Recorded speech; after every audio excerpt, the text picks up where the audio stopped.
On graduation day, everyone was eagerly signing Chloe Hayes' commemorative t-shirt. Just as I was about to leave, she pulled me aside and had me sign my name in a corner of the sleeve with a pen that was running out of ink. I squeezed the pen and forced a smile. Good luck, genius scientist. But she just stared at me, her face blank.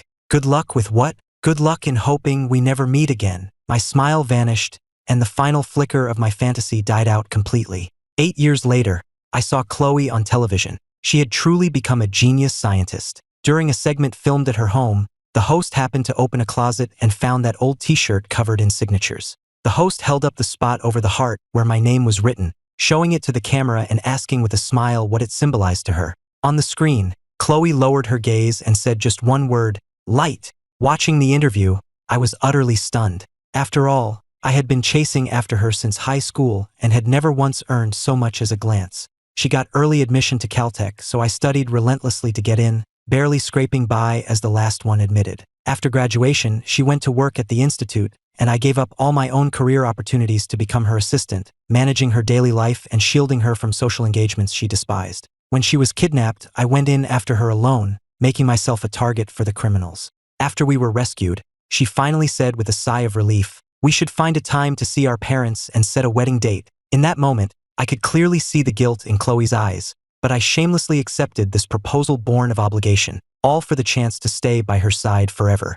I couldn't lie to myself anymore after the first time I heard her say the name Noah Vance. She was looking at a set of data he had completely messed up, yet a faint smile touched her lips. "Noah mixed up the sample order again," she said, her tone holding no blame, only a sort of fond exasperation. I even saw Noah lean over and kiss Chloe on the cheek in the lab. This was the same Chloe who would instantly freeze and pull away if my fingertips so much as brushed against hers. Yet now she only blushed and didn't push him away. It was then I understood that when Chloe truly liked someone, she lost all her rigid principles, just like any flustered teenager. But I never wanted to be just her husband. I wanted her love. But perhaps I would never get that chance in this lifetime, so I chose to let them be happy. 2 weeks before the wedding, I handed my application to my senior colleague, Dr. Miller. "Dr. Miller, I'm volunteering for a transfer to the Mojave branch. Please add my name to the list." Dr. Miller looked up, completely stunned. "Ethan, aren't you and Chloe getting married next month? We all know you followed her to the institute.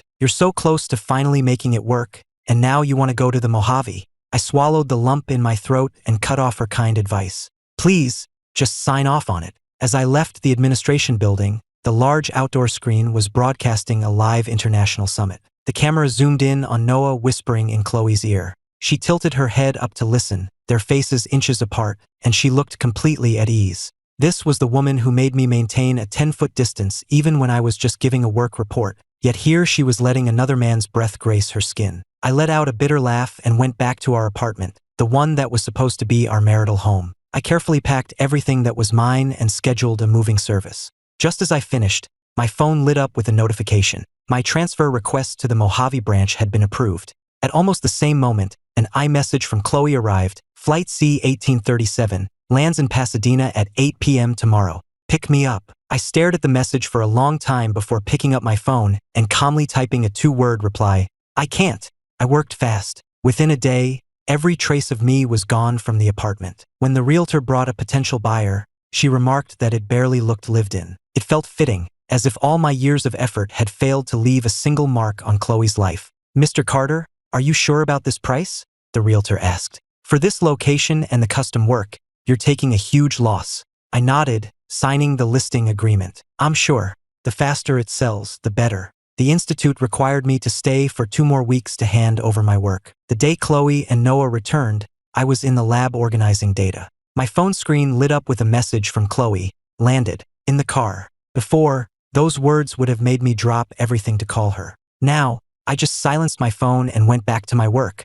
The institute held a small welcome dinner for the celebrated return of Chloe and Noah.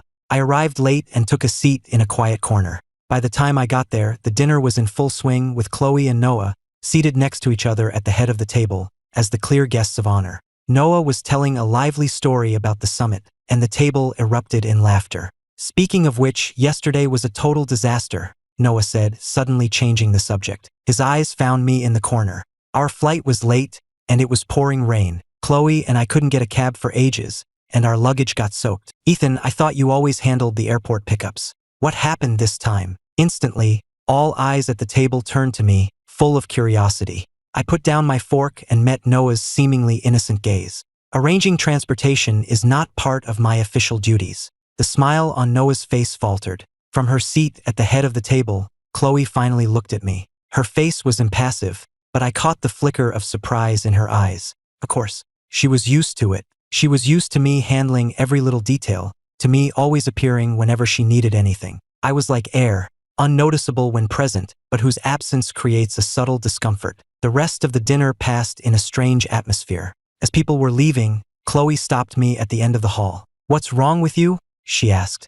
I replied, "What do you mean?" Chloe said, "Noah didn't mean anything by it." She paused, choosing her words carefully. "His expertise was a great help at the summit. You're my personal assistant. These are the kinds of small things you're supposed to handle." I knew what she was thinking. She thought I was having a petty fit over Noah and had decided to humiliate her in front of everyone. I took a deep breath and finally said the words I had rehearsed in my head 1,000 times. "Chloe, I'm calling off the engagement." Her brow furrowed. "What did you just say?" Just as she stood there, stunned, Noah came running down the hall. "Chloe, there's a problem with sample 3. She immediately turned to him. "What is it?" Noah grabbed her wrist. "The threshold values are off the charts. You need to see this now." She glanced back at me, her voice calm. "This data is urgent. We'll talk after I've dealt with it." Without giving me a chance to reply, she hurried away with Noah. I watched them go, my face a blank mask. I wasn't surprised. Her talk later almost always meant talk never. She never cared about the wedding arrangements anyway. Her only responsibility was to be the bride. I had told her. My duty was done. I had already listed the apartment for sale, and I'd given up my old rental months ago. I suddenly realized I had nowhere to go. Half an hour later, I found myself standing at my parents' front door. My mother opened the door, her face lighting up in a practiced, welcoming smile. "Ethan, what a surprise. Where's Chloe? Didn't she come with you?" I pushed past her into the apartment. "She's not here," I said flatly. In the living room, my father and my brother, Leo, were sprawled on the couch watching TV, their feet on the coffee table. My dad turned, peering over my shoulder. "Where's Dr. Hayes? Is she parking the car?" I said quietly, "We broke up." My father shot up and kicked the glass coffee table, sending it crashing over. He pointed a finger in my face, his voice roaring. "Chloe Hayes? Do you have any idea who she is? People would kill to be in your position, and you just throw it away." Leo, still lounging with his legs crossed, chimed in with a sneer. "Come on, bro. She's Dr. Hayes. She's surrounded by geniuses.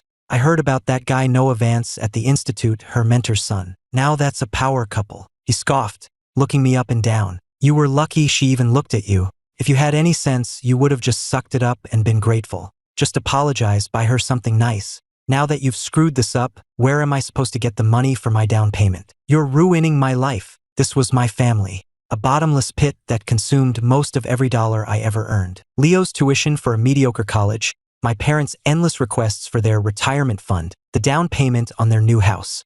I paid for it all almost numbly, while still clinging to a pathetic sliver of hope. The moment Chloe agreed to marry me, their attitude changed overnight. The calls became more frequent, their voices warmer. They even started asking if I was working too hard. I was naive enough to think it was a delayed show of affection, that they had finally started to value me. Now that illusion was shattered, leaving only the bloody truth. They never cared about me, Ethan Carter. They only cared about what they could get from my connection to Chloe Hayes.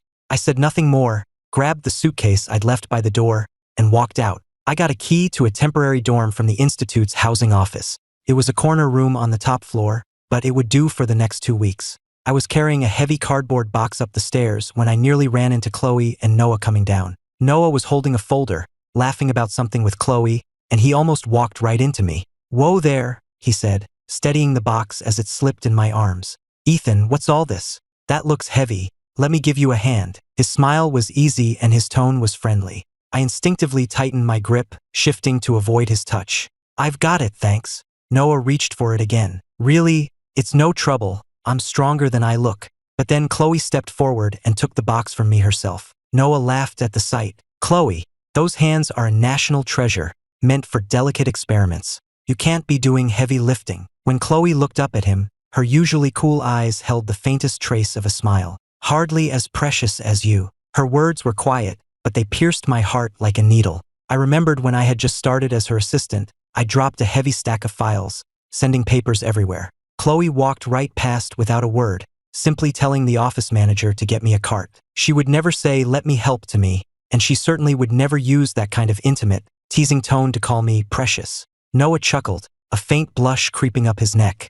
"Chloe, you're making fun of me again." Chloe didn't say anything else, just asked, "What floor?" I heard my own voice, dry and distant, reply, "The fourth." The two of them continued up the stairs with the box, chatting and laughing easily. Noah recounted some amusing anecdote about the latest data, and Chloe would murmur a reply, their rapport effortless and light. I followed a few paces behind them in silence. It was a familiar scene. For 10 years, I had spent most of my time walking behind her, watching her back as she moved forward. Then Noah appeared by her side, and I remained a superfluous shadow, always chasing, but never truly entering her world. When we reached room 402, I unlocked the door. The dorm was Spartan, just a bed, a desk, and a closet with a small bathroom, but it was clean. Chloe set the box down just inside the doorway and glanced around the tiny room before her eyes landed back on me. "Why are you staying in the dorms?" I pulled my suitcase inside. "I sold the apartment," I said calmly. I paused, waiting for something, a question, maybe a flicker of surprise, but there was only a short silence behind me. Then I heard Chloe's voice, completely unchanged. "If you don't like it here, find another place. There's no need to put yourself out." I slowly straightened up and turned to face her. She didn't care. Not about the apartment, not about why I had moved out. She probably hadn't even taken me seriously when I told her the engagement was off. Noah, standing behind Chloe, watched the exchange with a slight curve to his lips. "Well, Ethan, you get settled in. Chloe and I have to get to the data center." Chloe gave me a curt nod goodbye and left with him. I stared at the empty doorway, then down at the red indentations the box had left on my hands. Put myself out? My real hardship was years of devotion being treated as invisible. It was having my passion repaid with a bank transfer. It was nearly dying for her only to receive a proposal born of guilt. It was knowing I could never compete with someone who could make her smile, someone she considered precious. A delayed wave of bitterness surged up, catching in my throat. The next few days were quiet. I had just finished a data simulation and was packing up my things when the lab door flew open. It was my colleague, Mark, his face pale. "Ethan, hurry. Your mother and brother are at the main gate, raising hell. Security can't handle them." My heart sank. I had cut off the money I sent them after I left home, but I didn't think they'd track me down this fast. From a distance, I could already hear my brother Leo's arrogant shouting mixed with my mother's theatrical sobs. A crowd had formed around the entrance. My mother was sitting on the ground, slapping her thighs and wailing, "It's a travesty! Our son makes something of himself and forgets his own parents." Leo was jabbing a finger in a security guard's face. "Get out of my way. I have a right to talk to my own brother." I pushed through the crowd. "Mom, Leo, what are you doing?" Leo shoved the guard aside and got in my face. "Ethan, you've got a lot of nerve. I'm 30,000 short for the down payment on my house, and you're going to give it to me today." My voice was ice. "The money I send home every month is more than enough for your expenses. I don't have a cent for your down payment." Leo shoved me hard. "Bullshit. You were throwing money around when you were with Chloe Hayes. Now that she's dumped you, you can't play the big shot anymore, is that it? You're pathetic." I stumbled backward and fell hard, my elbow and knee cracking against the marble floor. A trickle of blood oozed from the scrapes. I looked up at the family I had sacrificed more than a decade for, my voice hard as stone. "I told you, I don't have it." Leo completely lost it. "I'll teach you to be stubborn." He snatched a small metal sculpture from a nearby planter and hurled it straight at my head. The crowd screamed. In that split second, a figure moved in front of me. There was a sickening thud as the metal sculpture slammed into her back. It was Chloe. She had appeared from nowhere, shielding me completely, taking the full force of the impact. Chloe's voice cut through the chaos, clear and sharp. "Call the police. This is an assault on a federal employee and a threat to public safety. Secure the surveillance footage as evidence." Soon, the wail of sirens grew closer, and I watched as my mother and brother were led to a police car. I struggled to my feet and staggered. Chloe steadied me, her eyes falling on my bleeding elbow. "You should go to the clinic." The way she looked down, avoiding my eyes, suddenly reminded me of her back in high school. Even then, Chloe was a bona fide genius, constantly winning academic awards, the object of every boy's admiration. I was a mediocre student with indifferent parents, the most invisible kid in our class. Our paths never should have crossed. But they did, after Leo framed me for something and my father beat me so badly I could barely walk. I sat in a corner of the field during gym class, not wanting anyone to see me limp. I was waiting for everyone to leave when I heard footsteps returning. It was Chloe. She gently placed a bottle of antiseptic and a roll of gauze beside me. "Everyone's gone," she said, her voice even, her eyes politely averted from my bruised and swollen ankle. It was pouring outside, and I could see her hair and shoulders were soaked with rain. In that moment, the frantic drumming of my heart drowned out the storm outside. I was an outcast at home and invisible at school. Yet here was this girl, someone I felt I had no right to even admire, preserving my last shred of dignity at my lowest point. Chloe had offered me a single ray of light, and I flew toward it like a moth to a flame. I studied with a desperate intensity and just barely managed to get into the same university. She remained the star, becoming the youngest principal investigator at the institute right after graduation. I applied there too, sacrificing my own career path just for the chance to be near her. Her voice pulled me back to the present. "Ethan, deal with your family situation quickly. Don't let it affect your work." Her words were a bucket of ice water, dousing the tiny flame of hope her actions had kindled. She hadn't protected me. She had protected her work environment from a disruption. I lowered my gaze. "Okay," I mumbled. After the nurse finished cleaning my cuts, Chloe glanced at her watch. "There's a small dinner for the research group tonight. You should come." At the restaurant, the atmosphere was warm. The conversation centered on the team's latest breakthrough.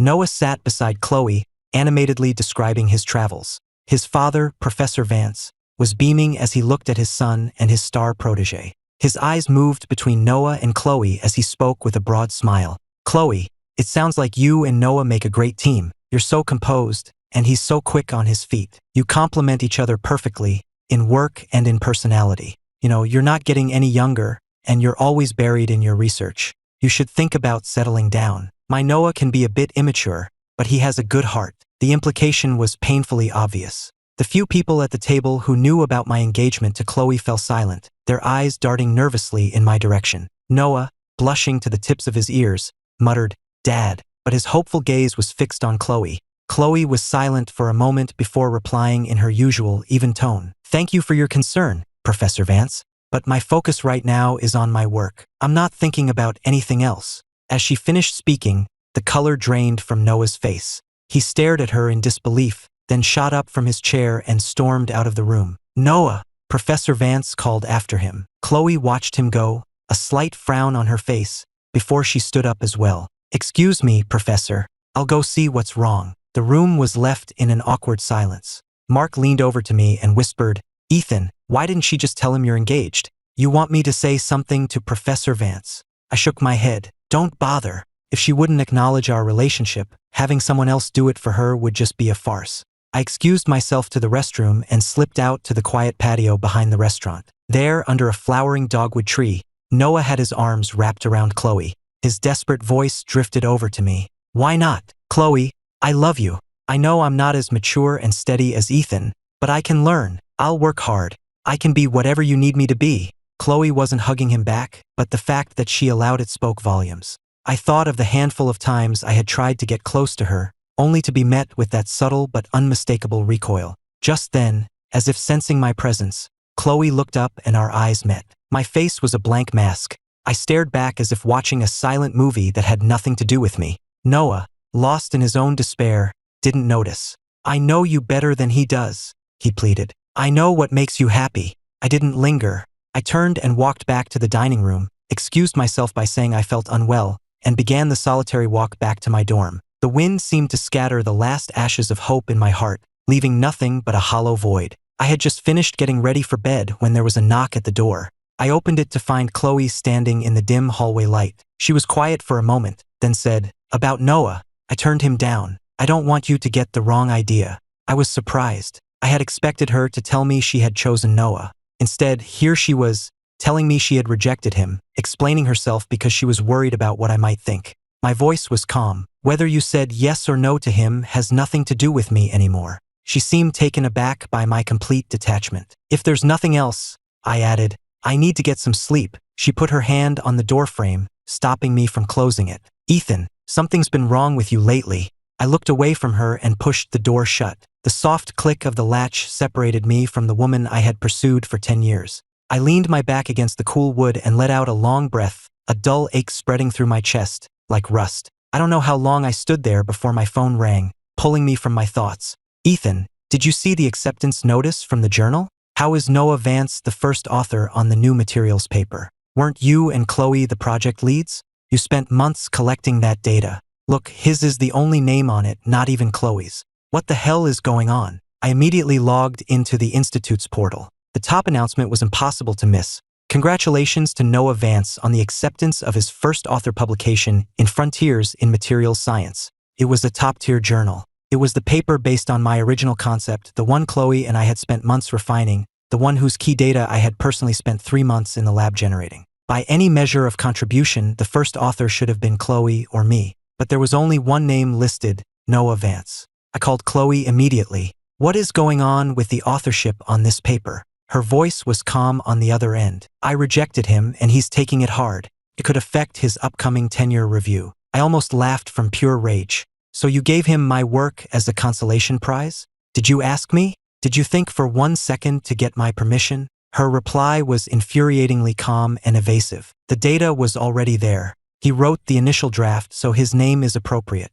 The paper is the property of the Institute, and I have the final say on authorship. Your contributions will be acknowledged elsewhere. How pathetic. A moment ago, I was actually moved by her rare attempt at an explanation. Now I saw it was just a way for her to justify giving my work to Noah. Chloe, what do you think I am? I said, my voice cold. Just some nameless drone on your team who does the work without needing any credit? The line went silent. When she finally spoke, her words froze my blood. Ethan, the only reason you came to the Institute was to be near me, wasn't it? These titles don't matter to you. But Noah needs accomplishments like this to establish his career, to secure his future in this field.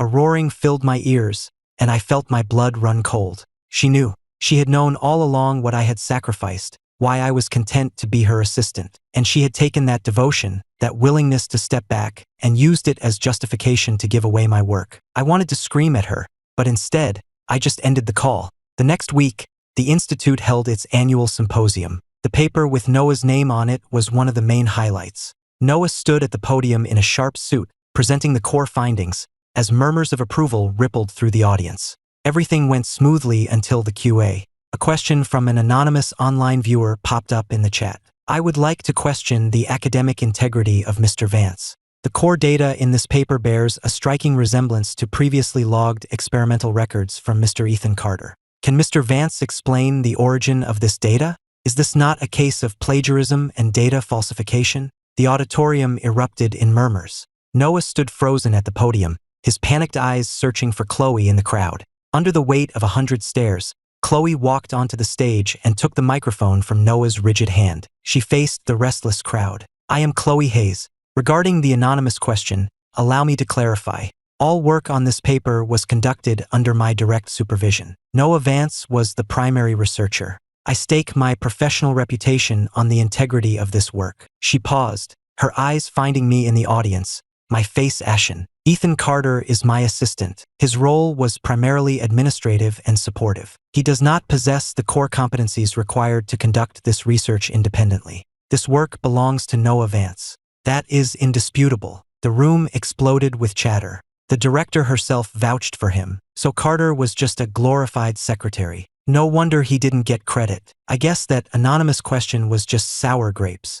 I stood frozen, feeling as if I'd been stripped bare and left in a blizzard. Chloe turned to the helpless-looking Noah, her voice softening. Noah, please continue with your presentation. Suddenly, she was beside me, her fingers digging into my wrist with enough force to make my bones ache. My voice shook with rage. Let go of me. Without looking at me, she addressed the murmuring crowd. My apologies. My assistant just needed to confirm a few details with me. With that, she physically dragged me from the auditorium. The heavy doors swung shut, muffling the noise from the hall. We were alone in the dim light of the lobby. I stared at her, my eyes burning, my chest heaving. Chloe, for him, you just publicly humiliated me, dismissed me as some incompetent gopher? What in God's name am I to you? My voice broke, but then she stepped forward, put her arms around my neck, and pressed her cool lips to mine. It was a brief, dry, completely passionless touch that was over in an instant. My mind went completely blank, my blood turning to ice in my veins. She pulled back just enough to look up at my stunned, speechless face. Her lips barely moved. Are you calm now? Can we avoid any further disruptions? I stared at her face, inches from mine, in utter disbelief. I had once craved her touch with a desperate, pathetic longing. And now, this kiss I had dreamed of for years was nothing more than a tool to silence me, to keep me from ruining Noah's big moment. A tidal wave of humiliation crashed over me, 100 times more powerful than the public dismissal moments before. The sharp crack of a slap echoed in the lobby as my hand struck her cheek. My voice was shaking so badly I could barely speak, each word forced through clenched teeth. You think this is what I wanted? Chloe, you disgust me. I didn't look at her again. I turned, shoved the doors open, and walked away. I didn't go back to the symposium. I didn't try to argue or prove the truth. Nothing mattered anymore. The hallway lights were blindingly bright as I angrily wiped the tears from my eyes.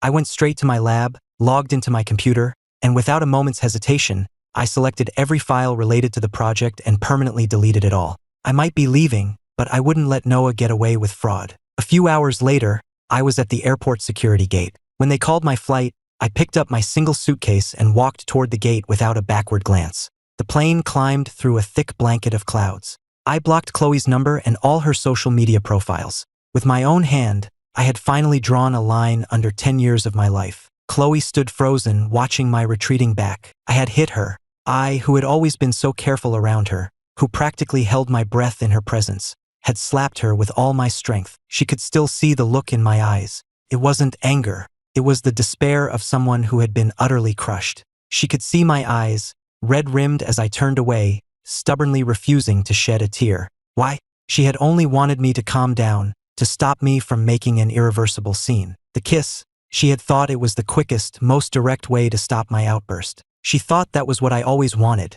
wasn't it? To be close to her, to touch her. She had given it to me, so why had it only made me angrier? Noah's voice came from the doorway of the auditorium. Dr. Hayes, is everything all right? Ethan, just... Chloe snapped out of her thoughts, pushing down the unfamiliar feeling rising in her chest. It's fine, she cut him off. Finish your presentation. She walked back into the hall, forcing herself to concentrate on Noah's report. But the image of my red, hate-filled eyes kept flashing in her mind. After the symposium ended, Noah started to approach her, but she waved him away. She needed to be alone. She returned to her office and shut the door, trying to focus on the mountain of paperwork, but she couldn't concentrate. The dense lines of text on her screen seemed to blur into the image of my pale, accusing face. My words echoed in her head. She took out her phone, found my number, and called. A recorded voice answered, "The number you have dialed is not in service." Not in service? She frowned and tried again with the same result. A strange sense of unease, like a creeping vine, began to tighten around her heart. She rarely called me. I was the one who kept her updated on every detail of her schedule. She realized she had to struggle to even remember my room number. She decided to go find me at the dorm. Some things needed to be discussed in person. The paper, the kiss, the engagement. She walked to the old dorm building and knocked on the door of 402. There was no answer. She knocked again, harder this time, but the room remained silent. The door across the hall opened, and a young researcher she didn't recognize peeked out. He seemed to recognize her and spoke nervously. "Dr. Hayes? Are you looking for Ethan? I don't think he's staying here anymore." Chloe's heart sank. "Do you know where he went?" The researcher shook his head. "No idea." Back in her office, Chloe tried every way she could think of to reach me. The internal system showed I had taken a leave of absence, with the reason left blank. She even had her assistant call the realtor, who confirmed the apartment had been sold and the new owners had already moved in.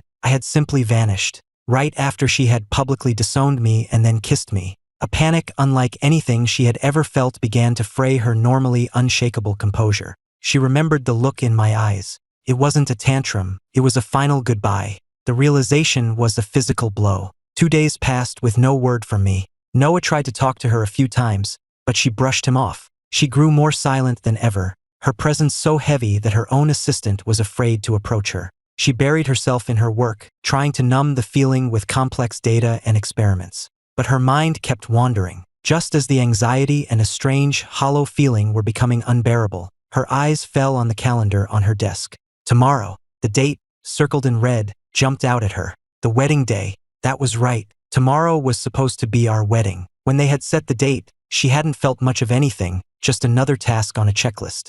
She had even seen it as an inconvenience, a day she'd have to take off, guests she'd have to entertain. She had thought, perhaps, that a wedding would be a fair compensation for the guilt she felt over the kidnapping. To her, marriage was just a legal contract. Her life wouldn't really change. But now, staring at that glaring red circle, Chloe's heart skipped a beat. Tomorrow. Maybe she would see me tomorrow. I would be there in a suit, waiting for her. She could picture it perfectly. My nervous, hopeful expression, my eyes shining, focused only on her. The sudden image sent a strange, unfamiliar flutter through her chest, a flicker of something she hadn't realized was there: anticipation. The wedding she had viewed as a burdensome repayment had suddenly become the one certain place she knew she could find me. She snatched up her phone and dialed the number she knew by heart. The same cold, recorded voice answered. She hung up, her fingers tightening around the phone. Tomorrow. She just had to wait until tomorrow. I would be at the wedding. After everything I had done to be with her,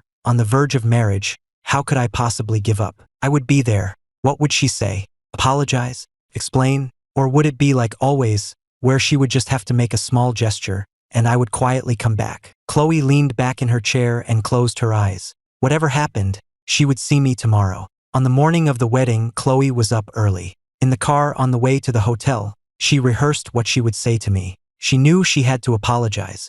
She wasn't sure for what exactly, for the public humiliation, for the kiss, or for all the years of neglect that came before it. But she was certain that, if she just made the effort, I would understand. It was me, after all. I was always waiting for her. When she arrived at the hotel, there was no floral arch, no welcome sign. The entrance was unnervingly quiet. She frowned and started to walk in, but the hotel manager politely stopped her. "Ma'am, can I help you with something?" She gave her name, Chloe Hayes. "I have a wedding reception here today." The manager checked his tablet, his expression shifting to one of professional regret. "I'm very sorry, Dr. Hayes, but that event was canceled. Mr. Carter came in 5 days ago and canceled it himself." Canceled? Chloe stood frozen, the word not making sense. She repeated it, her own voice sounding hoarse and distant. "Canceled?" The manager nodded. "Yes, Mr. Carter handled it in person. He paid the cancellation fee in full." Chloe stood rooted to the spot, the light from the crystal chandeliers making her dizzy.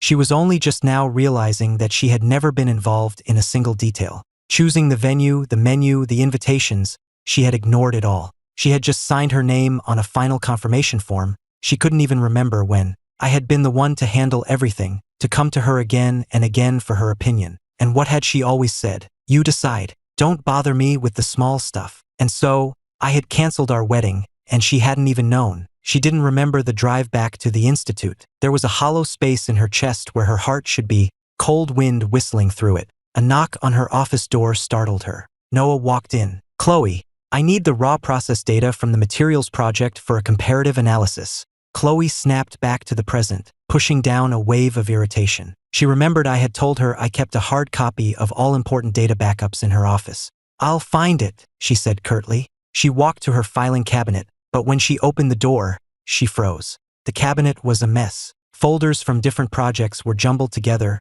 loose papers stuffed into any available space. She realized I hadn't been there to organize it for nearly a week. She started searching through the files, her frustration mounting with every folder she couldn't find. Noah stood by watching her search, a flicker in his eyes. "You know, Ethan really should have been more professional," he said quietly. "Even if he was upset, he should have completed a proper handover. For such important data to just go missing, it's holding up the entire team's progress." Chloe's hands stopped moving. Her voice was flat. "I put Ethan in charge of that data. If it's missing, it's my responsibility." The color drained from Noah's face, and he fell silent. Ignoring him, Chloe continued her search. She finally found a few printed pages in a folder tucked in the back, but the core process logs and the digital backup were gone. Then she remembered. I always kept a working copy on my own computer. She turned and strode to my old desk in the main lab. It was unnervingly clean. Besides the standard issue computer and a few wilting plants, there was nothing personal left. It looked as if its occupant had just stepped out for a moment and would be right back. Chloe turned on the computer and typed in the password she knew I would use. Her birthday. Her heart gave a painful twinge. She found the encrypted project folder and opened it. It was empty. Chloe's breath hitched. I had deleted it. I had deleted months of painstaking work, data I had treated as precious, and left nothing behind. It was in that moment that Chloe felt a true and total panic. A fear more profound than any she had felt facing a complex scientific problem seized her heart. As she stared at the empty folder, her mind a total blank, two colleagues walked past, chatting. Did you hear Carter transferred to the Mojave branch? The conditions out there must be rough. Yeah, nothing like Pasadena, but you have to admire the dedication. Chloe's head shot up, her pupils constricting. The plane landed in the harsh afternoon sun. I walked out of the small airport with my single bag, and a dry wind, thick with the smell of dust, hit me in the face. I squinted against the glare. The landscape flew past the car window. Under a vast sky, ochre-colored hills stretched to the horizon, dotted with the occasional lonely windbreak or low-slung building. The endless, wild silence was a stark contrast to the constant noise of Pasadena. The branch campus was on the outskirts of town. Its mottled walls and a few drab, gray buildings stood in stark contrast to the sleek, glass and steel headquarters. I was met by the branch administrator, Director Evans, a pleasant middle-aged woman with a warm smile. You must be Ethan Carter. It's a long trip out here. Director Evans showed me to the dormitory building, gave me a few quick instructions, and then left me to it. I pushed open the window, and a wind that smelled of dry earth filled the small room. The sky was a high, vast, almost impossibly deep blue. There was no Chloe here, no Noah, no suffocating expectations or whispered gossip. I shook my head, pushing the thoughts away, and started unpacking my meager belongings. That afternoon, I decided to check out the archives. It was a room in a corner on the first floor, its door open, revealing stacks of files and rolled-up schematics. The archivist, a woman named Brenda, was sitting by the door sorting through index cards. She pushed her glasses up her nose when she saw me, her face breaking into a friendly smile. Well now, haven't seen you around before. You knew. I nodded politely. Yes, ma'am. I'm Ethan Carter. Today's my first day. Brenda slapped her thigh. Ethan Carter.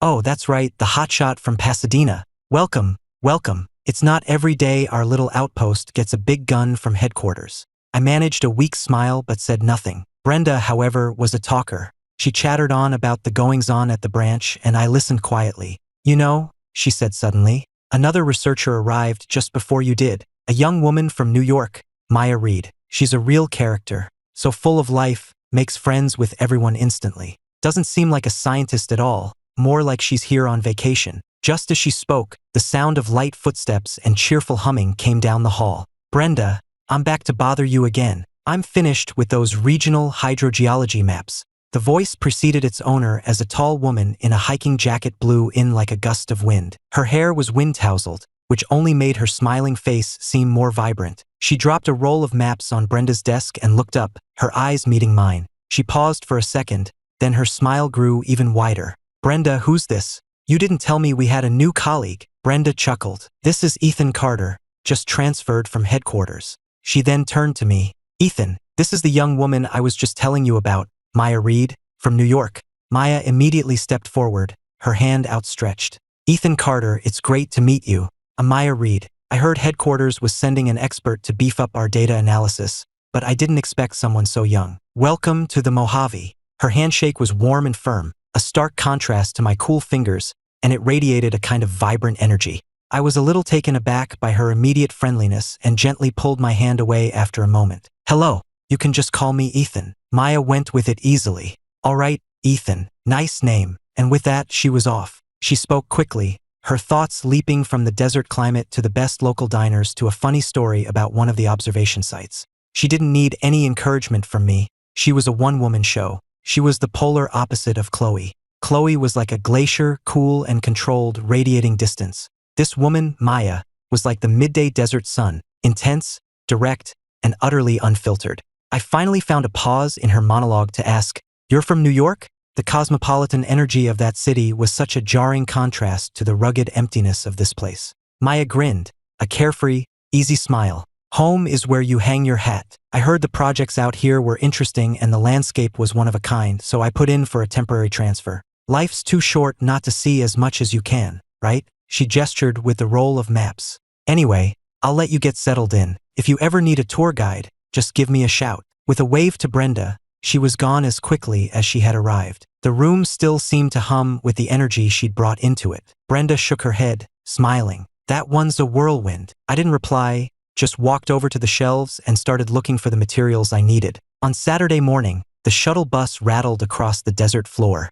I leaned against the window, taking the weekend as a chance to explore the nearby town. It wasn't much, just a single main street with a handful of shops. I pushed open the glass door of a small bookstore, a little bell chiming overhead. The shop was quiet, except for the owner and a woman in glasses speaking in low tones at the counter. With Mr. Peterson in the hospital, the kids' science class is canceled. They were so looking forward to it. My fingers, tracing the spines of the books on a shelf, stopped. I felt a little jolt in my chest and turned around. Both the owner and the teacher were looking at me, a stranger. My voice sounded a little rough in the quiet shop. "Excuse me, do you need a substitute for the science class?" They both stared at me for a second. The teacher pushed her glasses up. "And you are?" "I'm a new researcher at the institute just outside of town," I explained. "My name is Ethan." I paused. "If you think the kids wouldn't mind, I could try." The teacher's eyes lit up as if I'd thrown her a lifeline. She grabbed my hand enthusiastically. "Oh, Mr. Carter, that would be amazing. Thank you, thank you. The school is just down the street. Let me show you." The school was even more run down than I'd imagined. The walls were peeling, and the playground was just a patch of packed dirt. A group of kids were chasing each other, their skin tanned from the sun, their eyes startlingly bright. The school bell was an old iron triangle, rung by hand. I stood in front of the small class, 24 pairs of curious eyes fixed on me. I took a breath and picked up a piece of chalk. "Today," I said, "we're going to talk about physics." I tried to explain the concepts in the simplest terms, using demonstrations to keep them engaged. Seeing their excited faces, I felt a pure and simple satisfaction I hadn't experienced in a long time. When the bell rang, the kids crowded around me, calling Mr. Carter, Mr. Carter, firing off one question after another. I answered them all patiently, a smile forming on my face without me even realizing it. The sun was bright when I stepped out of the classroom. I looked up and saw Maya leaning against a rusty set of monkey bars on the playground, her arms crossed, a smile on her face. "Not bad, Mr. Carter," she called out. "Not bad at all." I was surprised. "What are you doing here?" She hopped down and walked over. "I'm here every week. I teach their gym and art classes." She gestured to a few kids still tearing around the playground. "Honestly, I can barely keep up with them." She fell into step beside me as we walked toward the school gate. When the rattling shuttle bus arrived, we sat together on the worn seats. Maya pointed out the window at the passing landscape. "See that patch of red earth over there? They say theirs or underneath. Someone tried to start a mine once, but it fell through. Over that way, once the spring grass comes in, you can sometimes see wild burrows." She talked nonstop, but it wasn't annoying. It was filled with a genuine love for this place. When the bus dropped us off at the institute, she asked casually, "So, you going back next week? We could go together." I hesitated for a second, then nodded. Back in my room, I looked out the window at the star-filled sky. I thought about the kids' bright, eager eyes, and Maya's words, "They really liked you." It felt like something had gently touched a part of my heart that had been a wasteland for a very long time. The institute organized a short field sampling trip to a nearby Badlands area. My data team and Maya's geology team were heading to the same region, so we shared a bus. On the ride over, Maya was her usual self, cracking jokes and keeping the mood light, even getting a few chuckles out of the older, more serious researchers. But the moment we got to the site, she was all business. She was the first one to shoulder the heavy sample cases and scramble up the steep inclines, expertly setting anchor points and then reaching back to help the next person up. She made sure everyone had water, reminding us to stay hydrated in the intense sun, and she found a less strenuous spot on level ground for one of the older researchers to work. One of the senior professors smiled at me. "That Maya is more capable than she lets on." I watched her as she worked, kneeling on the ground, carefully scraping sediment from a rock crevice. Her face was a mask of concentration, a bead of sweat tracing a path down her temple. It was a stark contrast to her usual carefree demeanor. I said nothing, just focused more intently on recording my own data. On the drive back, the sky grew dark. Within minutes, a towering wall of yellow dust had blotted out the horizon. "Damn it, a dust storm!" the driver yelled, slamming on the brakes. The wind hit us with a roar, a blinding cloud of sand that dropped visibility to almost zero. The world turned a murky, chaotic yellow. Maya's voice cut through the noise. "We can't stay here. The wind could bury the bus. I know a sheltered spot on the leeward side of that ridge. It's not far. Everyone, grab your gear and follow me. Stay close together." She yanked the door open first, and a blast of sand and wind rushed in, choking us and blinding us. Facing into the gale, she shouted directions, helping people out one by one, half carrying one of the older researchers who was moving slowly. I wrapped a bandana over my face and followed her into the storm. In the chaos, a warm hand grabbed my wrist. It was Maya. She didn't say a word, just held on tight, pulling me forward through the blinding sand, using her body to shield me from the worst of the wind. After what felt like an eternity but was probably only 5 minutes, we reached the shelter of a large rock outcropping, and the wind immediately lessened. "Everyone get down," Maya yelled, shrugging off her own pack. "Huddle together.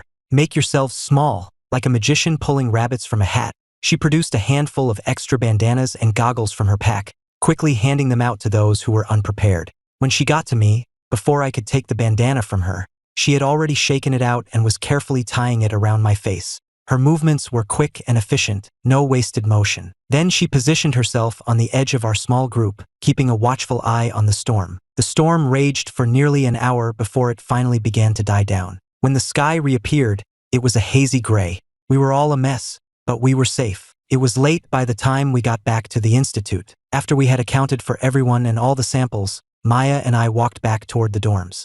We walked in silence. When we got to our building, Maya stopped. Her face was still streaked with dust, but her expression was serious. "Ethan, you were really calm back there." I brushed some sand out of my hair. "You were the one who knew what to do. You seemed like you'd done it 100 times before." Maya gave a self-deprecating smile. "You get into enough trouble, you learn a few things." She unconsciously fiddled with the watch on her left wrist. It had a simple, minimalist design, but the way the metal caught the dim light told me it was something special. I didn't press. "Well, thank you," I said. Maya's bright demeanor returned instantly. "Don't mention it. Get some rest. See you tomorrow." The news broke on Monday morning via an all-staff email. Noah Vance had been terminated for academic misconduct. Dr. Chloe Hayes had received a formal reprimand for failure to properly supervise her team. The announcement sent ripples through our quiet little branch.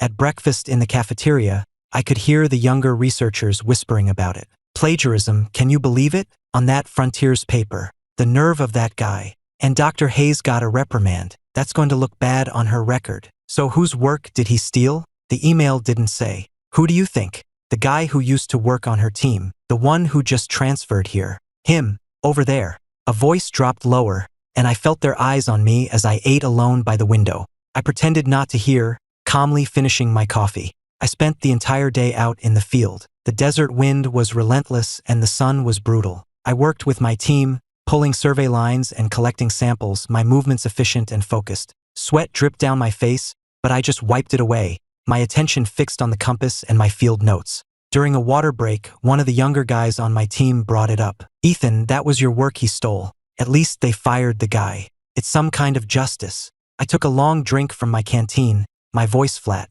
"They followed procedure. That's all that matters. Let's get back to it. We need to survey the next point before we lose the light." I stood up and started walking toward the next survey marker. My stride was steady and purposeful, as if I wasn't the person whose work had been stolen, whose name was now the subject of gossip. My team members exchanged surprised glances. The sun was setting as our truck rattled back to the main building. I jumped out and stretched my stiff neck, and then I saw her, Chloe. She was standing under the lone, bare cottonwood tree by the main gate. I was about to say goodbye to my colleagues and head to my room when my eyes swept past the gate. My feet stopped dead. Someone was standing under the bare cottonwood tree. It was Chloe. She just stood there. I had no idea for how long, her eyes fixed on me. She looked like a traveler dying of thirst in the desert who had just spotted an oasis. The surrounding sounds of my colleagues saying goodbye and the truck's idling engine seemed to fade away. I felt an invisible hand squeeze my heart, then release it, leaving it beating in an empty chest. I never expected to see her here, like this. It had been nearly a month since I'd sent that 2-word text message. The air felt thick, silent. It was one of the older guys from my team, Dave, who broke the silence. "Dr. Hayes? What brings you all the way out here?" Chloe didn't seem to hear him. Her eyes were still locked on me. I didn't move forward, but I didn't look away either. We stood there, separated by a few yards of dusty ground, as the evening wind swirled around us. My face was a blank slate. No anger, no surprise. I looked at her as if she were a complete stranger. I could see that my utter calm was more devastating to her than any outburst would have been. She would have preferred me to scream at her, even hit her again, anything but this placid indifference that told her she no longer mattered at all. I was the one who finally spoke. "Dr. Hayes, if this is official business, please schedule an appointment through the branch office." I paused, meeting her gaze as her pupils contracted. And if this is personal, I don't believe we have anything left to discuss. Without a second glance at her ashen face, I walked past her and headed for my dorm. Chloe stood frozen, watching me go. The "I'm sorry" she had rehearsed 1,000 times dying on her lips, turning to ash in her mouth. I didn't slow my pace. The door to my room clicked shut behind me, sealing me off from the world outside. I had thought seeing Chloe again would stir something in me, but after the initial shock, there was nothing left but a deep weariness and a calm that bordered on numbness. The next day, I woke up early and went to the cafeteria at an hour I knew Chloe wouldn't be there. But when I left the archives later that morning, I saw her waiting for me at the end of the hall. She looked as if she hadn't slept. She straightened up the moment she saw me, her lips moving, her voice dry and raspy. "Ethan." I stopped, keeping my distance. She took a step closer. "I know I was wrong. I ignored your feelings." The words sounded foreign and clumsy on her tongue. "About Noah, about the paper, about what I said at the symposium. I am so sorry." She paused, and it seemed to take a great effort for her to meet my eyes. "It wasn't until you were gone that I realized I can't live without you. This past month, I have been—" I cut her off. "Dr. Hayes." My face remained impassive. I couldn't even summon the energy for sarcasm. "I accept your apology, but it's not necessary." Chloe froze, clearly not expecting this response. There was no anger, no tears, not even the slightest crack in my composure. I went on. "The problem was never Noah or the paper. The problem is that to you, Ethan Carter, was never important. You took my presence for granted. You took for granted that I would handle everything for you, the same way you take air for granted. You only notice it when it's gone and you can't breathe. But you never considered that even the air needs to be acknowledged, not just consumed." I tilted my head, my gaze holding a new, almost cruel clarity. "You're not in pain because you suddenly realize you love me. You're in pain because you've lost a convenient and reliable part of your routine. Chloe, you were never in love with me. You were in love with the order I brought to your life." My words hit her like a bucket of ice water, and the color drained from her face. She opened her mouth to argue, to deny it, but no words came out. She knew that any defense would sound pathetic and hollow in the face of the truth I had just laid bare. "So please," I finished, "don't come looking for me for personal reasons again. It's a distraction from my work." Without another look at her stricken face, I turned and walked away. Chloe stood frozen, watching my resolute back, and for the first time, it truly sank in that she had lost me, completely and irrevocably. A profound sense of panic and emptiness began to consume her. I went straight to the cafeteria, grabbed a plate of food, and found a table in the corner. A cheerful voice broke the silence. "You look terrible. Bad night's sleep? Or did the coyotes keep you up?" I looked up to see Maya setting her tray down across from me. I managed a weak smile. "I'm fine." Maya laughed. "Yeah, right. Your forehead's going to be permanently creased. Listen, I'm heading out to the North Ridge this afternoon. I heard there's a unique rock formation out there, something you won't see in a textbook. Want to come? It'll do you good to get out of the lab for a bit." She didn't ask what was wrong, just offered an escape. "We can even call it preliminary fieldwork, so it's not a waste of time," she added, always finding a plausible excuse that was impossible to refuse. Her easygoing nature was a relief. I nodded. That afternoon, Maya drove us out into the desert. She had an old folk station playing on the radio, and she tapped her fingers on the steering wheel in time with the music. "Look over there," she said, pointing. "Doesn't that ridge look like the spine of a whale? Wind and water are the best sculptors." I looked where she was pointing. The ridges and gullies, carved by millennia of wind and rain, glowed a deep red in the afternoon sun. She parked the truck and grabbed her gear, leading me up a small hill. She pointed to a cross-section of exposed rock. "See the layers? Each one tells a story about the ancient climate, a secret kept by time." She picked up a small fossil and handed it to me. "When you're standing in front of geological time, your own problems seem pretty small. Whenever I'm having a bad day, I just come out here and look at the rocks. It helps."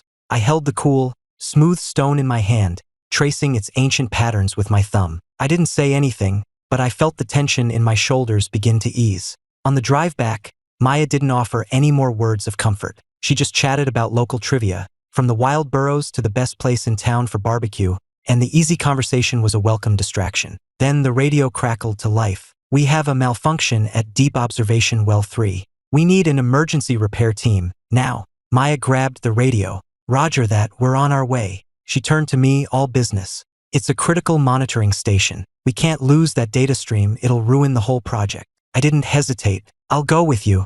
I know the data protocols. When we got to the observation well, Chloe was already there. Her face was pale and her breathing was shallow. The altitude was clearly getting to her, but she was still forcing herself to inspect the equipment. Her eyes darkened when she saw Maya and me arrive together. Maya got right to it. What's the situation? Chloe's voice was strained. The gasket's shot, and the bolts are rusted solid. I can't get them to budge. She tried to force a wrench, but her hands were shaking so badly it slipped, nearly gashing her hand. Maya stepped in and took the wrench from her. Careful, you force that and you'll strip the whole housing. Dave, get me the rust penetrant and a torque wrench.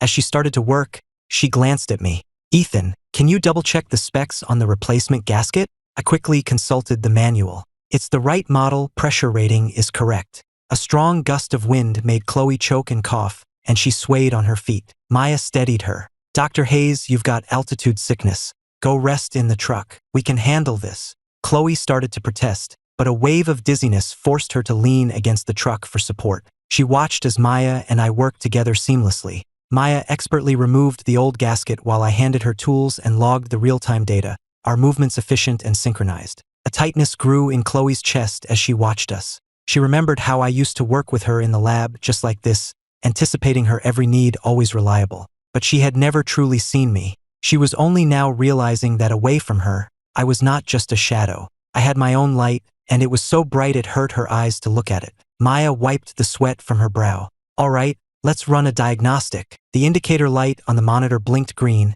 and the data stream on the screen stabilized. Everyone breathed a collective sigh of relief. The ride back was silent. Chloe rested in the back seat with her eyes closed. Maya drove, her eyes on the road, occasionally glancing at me in the rearview mirror. I stared out the window at the desolate landscape, my face softened by the setting sun. Thanks for your help today, I said quietly, still looking out the window.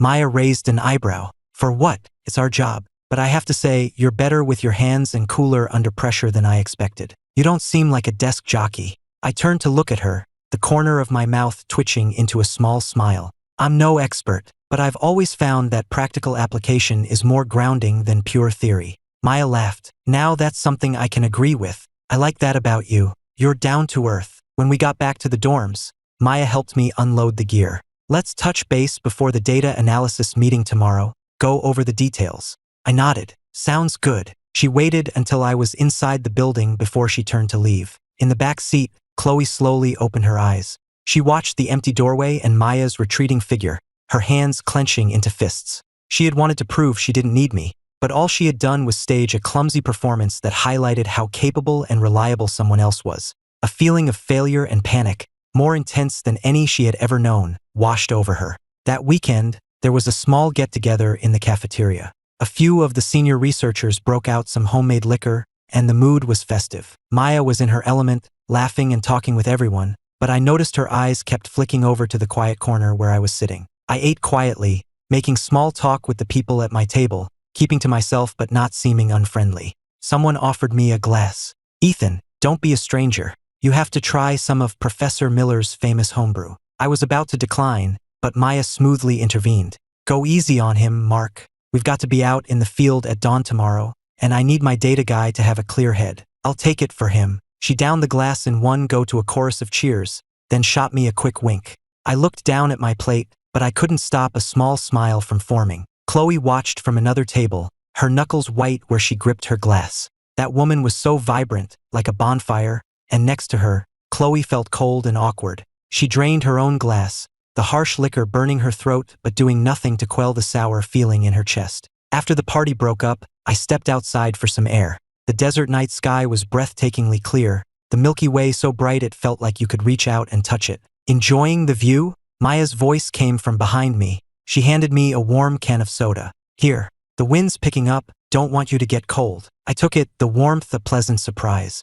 We stood there for a moment in comfortable silence. It was Maya who spoke first. You know, I think you're pretty incredible. To come here from Pasadena, where the conditions are so much better, and not complain once. You just put your head down and work. She hesitated for a second. I heard you used to be on Dr. Hayes' team? I tensed slightly but didn't deny it. Maya looked up at the stars, speaking as if to herself. My family's in New York, the Reed Corporation. It doesn't really have anything to do with me. I have older siblings who are much more capable, which leaves me free to do what I want. And what I've always wanted is to be out here, studying rocks. My family gave up trying to control me a long time ago. She turned to look at me, her eyes full of a surprising sincerity. So I get it, that feeling of needing to escape something, whether it's a suffocating relationship or a life that someone else has planned out for you. I tightened my grip on the soda can, its coolness seeping into my palm. Just then, we heard stumbling footsteps behind us.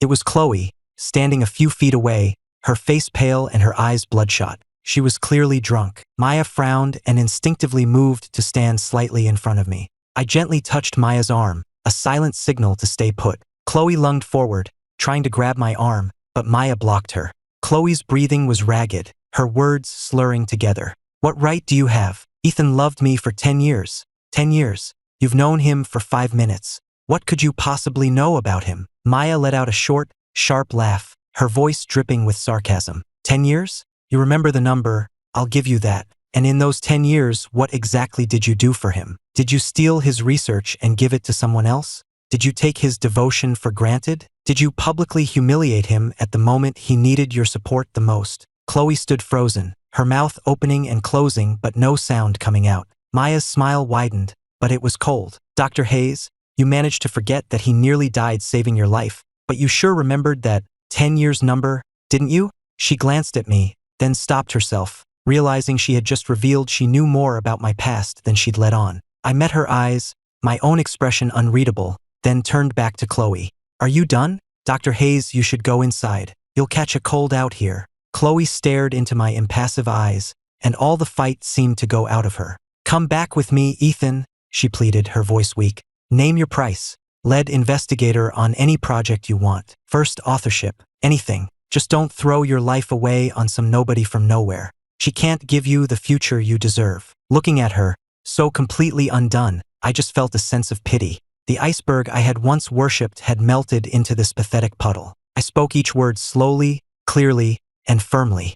Chloe, don't you get it? I don't love you anymore. It was over the day you stood up and told the world I was worthless, all for Noah's sake. I turned to Maya, my voice softening. Let's go. She nodded, and we walked away together, leaving Chloe standing frozen in the darkness. After we had walked a little way, Maya rubbed her nose, a little embarrassed. You know, for the record, I'm not a nobody from nowhere. I did introduce myself. For the first time that night, I genuinely smiled, a real warmth spreading through me. I know, the heiress to the Reed Corporation. Maya held up her hands in surrender, a blush creeping up her cheeks.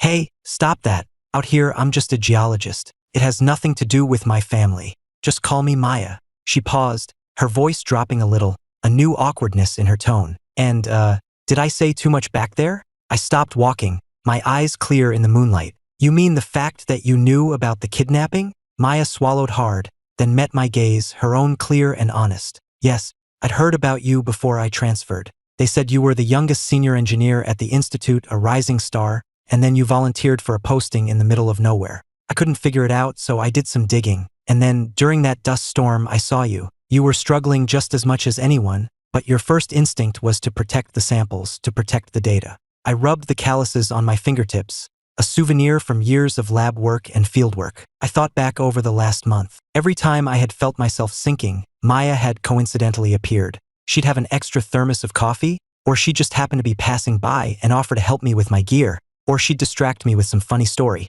I turned and really looked at her. In the moonlight, her eyes were as clear and bright as the desert sky. There was no pity in them, no sympathy, only a steady, genuine admiration. A lightness I hadn't felt in years entered my voice. You know, I said, in the entire time I've been here, you're the only person who hasn't said it's a waste. Everyone else looks at me like I've committed career suicide. Maya's eyes widened, her tone suddenly fierce. A waste? Are you kidding me? The people who can thrive out here, who can do real, meaningful work in a place like this, they're the ones who are truly brilliant. A greenhouse flower might be pretty, but it can't compare to a Joshua tree. Something that can survive the drought and the wind, something that holds the earth together. That has real value. The words came out in a rush, as if she'd been holding them back for a long time. She seemed to realize how intense she sounded, and a blush crept up her neck, but she didn't look away. She stood up straight and looked me right in the eye, her own eyes shining. So, can you give me a chance? To be out here with you, doing important work, watching the sun rise and set over this desert. The wind rustled, sending a shower of fine sand skittering across the pavement, a soft accompaniment to her startlingly direct confession. I looked at her flushed cheeks and her unwavering gaze, and after a moment's silence, I heard myself say one word, "Okay." Her eyes lit up like the entire Milky Way had just appeared in them. She awkwardly reached out as if to touch my arm, then pulled her hand back, and finally just gave a solemn nod. "Okay then, it's a deal. No takebacks." Before anything else could happen, Director Evans came hurrying toward us. "Carter, Reed, just the two I was looking for. We just got an urgent request. The joint survey team is heading to Blackwind Canyon first thing tomorrow morning, and they've specifically requested both of you. The geology is complex, they need a data specialist and a geologist working together. Pack your gear, it's a high-priority mission, you could be out there for a few days." Maya responded instantly. "Understood, we'll be ready." She turned to me, her eyes shining with excitement. I nodded. "No problem. I'll go get my equipment ready now." Director Evans added, "Oh, and one more thing. Headquarters is sending someone to support the mission. Dr. Hayes, actually." She volunteered. "She'll be joining your convoy in the morning." The smile on Maya's face faltered, and she looked at me. My own expression didn't change. "Understood," I said calmly. I turned to Maya and gave her a small, reassuring smile. "See you in the morning. We'll head out together." Maya's face brightened instantly. "See you tomorrow. Convoy leaves at 0600 sharp. I'll bring you breakfast." I watched her go, a genuine smile spreading across my face, and I walked back to my room with a lighter step than I'd had in years. At 6 the next morning, the convoy departed on schedule. Maya hopped out of her truck and pressed a warm breakfast burrito and a thermos of coffee into my hands. "Eat up, it's a bumpy ride, and it's no good cold." I took them, the warmth seeping into my fingers and my chest. During the drive, Maya explained the geological background of Blackwind Canyon. At one point, getting excited, she grabbed my hand to trace a fault line on the map spread between us. Her fingers were warm and dry, and I gently pulled my hand away. Maya noticed my discomfort and a flicker of amusement crossed her face, but she didn't press, just continued her explanation. When we arrived at the survey site, she helped me with my safety harness. As she leaned in to check the buckle, her breath warm against my ear, she murmured, "Lots of loose scree here. Stay close, and step where I step." "Okay," I said, my eyes on her focused profile, my heart beating a little faster. Chloe started to walk toward us, but the team leader called her over to check the stability of a rock face on the far side of the canyon, leaving her to watch as we worked together. During a break, Maya pulled a container of sliced melon from her pack. "Here, have some fruit. Gotta get your vitamins out here." She speared a piece with a fork and held it out to me, her eyes bright with expectation. I hesitated for only a second before leaning forward and taking the piece of melon. The sweet juice was a welcome relief. Across the canyon, I saw Chloe watching us, her hand gripping her water bottle so tightly her knuckles were white. Chloe took a deep breath and walked over, her voice tight. "Ethan, I have some discrepancies in my data. I need you to cross-reference the baseline parameters with me. Are you free?" Before I could answer, Maya spoke up. "Dr. Hayes, let him finish his break. It can wait a few minutes." Chloe already had her notebook out, pointing to a line of data. "This pH reading is clearly an outlier. It could skew the entire analysis." She moved closer, effectively positioning herself between me and Maya. Maya shifted, placing the container of fruit in my other hand. Her voice was pleasant, but firm. "The data isn't going anywhere. Can wait until after lunch. A person in such a hurry might miss something important like the stratification in that rock face over there. We have to be meticulous, after all." Chloe's expression hardened. "Of course we do." Maya just smiled. "And checking data when you're hungry and tired is a good way to miss a decimal point. That wouldn't be very meticulous at all, would it?" I put down my fork, took the notebook from Chloe, and scanned the page.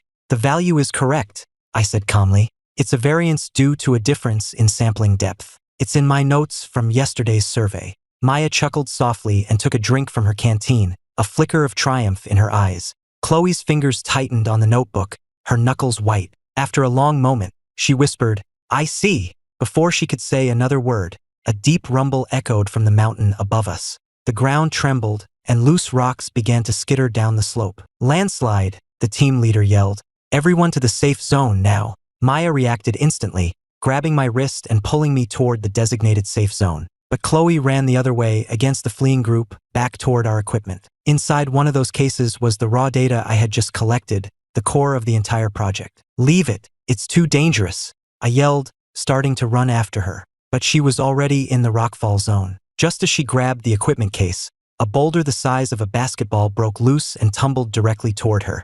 Chloe managed to hurl the case toward the safe zone, but she couldn't get out of the way in time. The rock slammed into her back, and she crumpled to her knees, blood pouring from a gash on her forehead, staining the dusty ground red. I tried to run to her, but Maya held me back, her grip like iron. It's still coming down. It's too dangerous.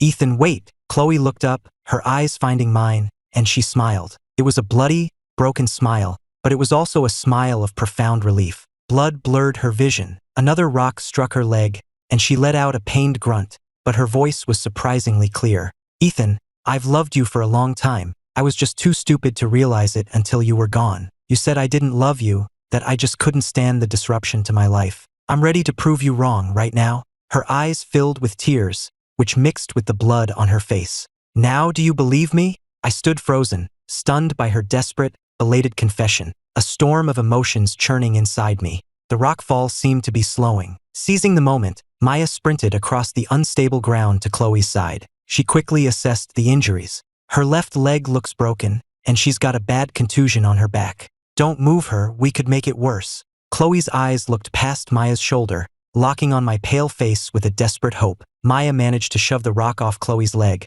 but as she was lifting her, a smaller, sharp piece of shale shot down the slope, slicing a deep gash in Maya's arm. Blood welled up instantly. Maya grunted in pain but gritted her teeth, adjusted her grip on Chloe, and started carrying her toward the safe zone. Chloe's voice was barely a whisper. Why are you saving me? Maya gently lowered Chloe onto a stretcher, then turned to me with a reassuring smile, though her own arm was bleeding freely. Her voice was quiet, but her words were crystal clear. I'm not going to let you be indebted to her, Ethan, and I'm not going to let you make a choice out of guilt. I looked at the bleeding gash on Maya's arm, then at Chloe, pale and barely conscious on the stretcher, and silently got into the passenger seat of the truck. The drive to the nearest hospital was made in complete silence. Maya drove with intense focus, her eyes occasionally flicking to me in the rearview mirror. I just stared out the window at the passing desert, my face unreadable. While the doctors worked on Chloe in the emergency room, I stood at the far end of the hall, staring at the linoleum floor. Maya leaned against the opposite wall, her worried eyes never leaving me. Let me see to that arm, I said, taking the antiseptic wipes and bandages a nurse had given me and walking over to her. She flinched as I reached for her arm, then seemed to think better of it and held it out. She hissed softly as the antiseptic touched the raw cut but held perfectly still. I softened my touch. Does it hurt? I asked, my voice low. She shook her head, but her eyes, full of a tentative anxiety, never left my face. As I was closing the first aid kit, I heard her ask in a small, hesitant voice, Ethan, are you going to go back to her? Because she saved your data? Because she's hurt so badly? I stopped what I was doing and looked up at her. Her face was flushed, and she wouldn't meet my eyes, looking like a guilty child. Her voice was barely a whisper. She almost died for you, and she said all those things. If you had a change of heart, I would understand. I looked at her, so anxious and yet trying so hard to be magnanimous, and I couldn't help but smile. I reached out and gently tapped her on the nose. If you were so worried about that, why did you risk getting hurt to save her? Her head snapped up, and the words tumbled out in a rush. I didn't want you to be grateful to her. I just couldn't stand by and watch someone get hurt. Her saving the data was her choice. You shouldn't feel obligated to. I cut her off gently. Maya. My voice was quiet, but firm. I'm grateful she saved my data, and I'm grateful that today, she finally made me understand some things with absolute clarity. But gratitude is one thing, and love is another. They aren't the same. I looked her straight in the eye. 10 years was more than enough time to see what was real and what wasn't. Guilt, habit, a desire for control. None of those things are love. I zipped the first aid kit shut. The sound was crisp and final, like closing a book on the last 10 years of my life. I was moved by what she said today, but it's too late. Some wounds, once they've scarred over, can't be reopened. It only causes more pain. I glanced toward Chloe's room. Through the crack in the door, I could see her lying in bed, her face pale as a sheet. Just then, a tiny, almost inaudible sob came from the room. I froze. Through the crack in the door, I saw a single tear trace a path from the corner of Chloe's eye into her hairline. I watched for a moment, then turned and handed the first aid kit to Maya. Can you take this back to the nurse's station? I'm going to go see her. Maya was still staring at me, processing what I'd said. I gave her a gentle nudge. Go on, and keep that cut dry. She finally snapped out of it, took the kit, and walked off toward the nurse's station with a clumsy gait. She glanced back once, and I gave her a reassuring smile. Only then did she continue on her way. I watched Maya disappear around the corner and let out a long, slow breath. A 10-year obsession had finally, completely, been laid to rest. I turned toward Chloe's room to say a final goodbye, not as her former fiancé, but as a colleague, to offer the thanks and concern that was owed. But I knew, with a certainty that settled deep in my bones, that from this day forward, my eyes would only follow one person. The woman who got adorably flustered and jealous, who blushed at a simple compliment, but who would, without a moment's hesitation, throw herself in front of danger for me. When I entered the room, Chloe was staring out the window, her face pale and drawn in the morning light. Her voice was raspy as she pointed to the chair beside her bed. Sit, she said, her tone as neutral as if she were speaking to a casual acquaintance. We sat in silence for a moment, the only sound the rustle of the desert wind in the trees outside. It was Chloe who spoke first. After the kidnapping, she said, her voice low, I kept having nightmares that you were dying. I'd wake up in a cold sweat, and the only thing that would calm me down was seeing you, sleeping peacefully in the next room, knowing you were still breathing. I said nothing. It was the first time she had ever spoken of this. So, beneath that silent, icy exterior, there had been a storm raging all along. She turned to look at me, her eyes full of a profound regret. I was so stupid. I thought that by keeping you close, by offering you marriage, I was repaying a debt. I never once stopped to ask you what you actually wanted. I handed her the glass of water from the bedside table. It's over. We don't need to talk about it. Chloe took the glass, her fingers tracing patterns on the cool surface. The paper, she said quietly. I submitted a revised version, with you as the first author. All the credit, all the accolades, they should have been yours. I looked out the window, watching the survey team's convoy kicking up a cloud of dust as it drove away. It doesn't matter anymore, I said, my voice distant. I have new projects now, new goals. Her gaze followed mine. Maya, she asked, her voice barely a whisper. Is she good to you? A small smile touched my lips, and my voice softened. The other day she tried to make me hot chocolate. She used salt instead of sugar. It was the worst thing I've ever tasted, and she made me drink the whole thing. For the first time, a genuine, low laugh escaped Chloe's lips. The sound made her wince in pain, and she coughed, a single tear escaping the corner of her eye. I couldn't tell if it was from the pain or something else entirely. On the day Chloe was discharged, a rare sun shower broke over the desert. The rain hit the dry earth, releasing its dusty, sweet scent into the air. Maya held a large umbrella over us, pulling me close so I wouldn't get wet. As I looked up, I saw Chloe standing in the hospital doorway. Through the veil of rain, her eyes met Maya's for a long moment. Then, Chloe gave a small, almost imperceptible nod, a look of acceptance in her eyes, before turning and walking decisively to the black car waiting for her. In the car's rearview mirror, she saw Maya fussing over me, trying to wipe a stray raindrop from my cheek as I laughed and dodged her hand. The light in my eyes, she noted, was brighter than any rainbow. Chloe closed her eyes, a silent thought forming in her mind. Be well, Ethan, and may I finally be free. 3 months later, my proposal for a fragile ecosystem preservation initiative in the Mojave was designated a national priority project with full funding. Maya took to spending her evenings in my lab, and on nights when we worked late, she would grab a rock hammer and use it as a microphone, belting out off-key love songs until the night watchman would yell at us, sending her scrambling away in a fit of giggles that always made me laugh. The following spring, we took our first real vacation. Maya spread a world map across the floor. Okay, Iceland for the aurora borealis, the Atacama for the stars, or the Amazon to study rock formations? Without looking too closely, I reached out and pointed to a tiny, unnamed island in the South Pacific. On the edge of a lagoon in the Cook Islands, Maya pulled a soda can tab from her pocket, her expression completely serious. The diamond fell in the ocean, she said solemnly. So this will have to do until I can dive down and get it. I laughed and held out my hand, letting her slide the metal tab onto my finger. This'll work for now, I said.